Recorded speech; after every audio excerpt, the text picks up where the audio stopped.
শাক কেউ খেতে চায় না, তার জন্য ভাবলাম এইভাবে শাক ডাল রান্না করলে কেমন হয়। তার জন্য ছোলার শাক কলাইয়ের ডাল দিয়ে রান্না করার কথা মনে করলাম।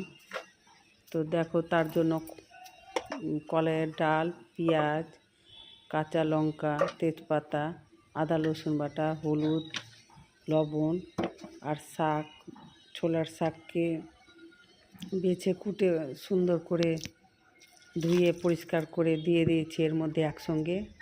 আর তার সঙ্গে আলু সিদ্ধ আর ডাল দিয়ে শাক, কলাইয়ের ডাল দিয়ে শাক গরম গরম ভাতের সাথে খুবই সুন্দর লাগে।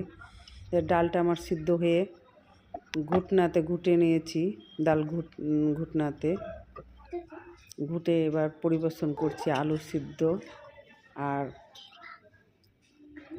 ডাল শাক গরম গরম ভাতের সাথে খুবই সুন্দর লাগে। তোমরাও এইভাবে বাড়িতে ট্রাই করবে, যারা শাক খায় না তাদের জন্য।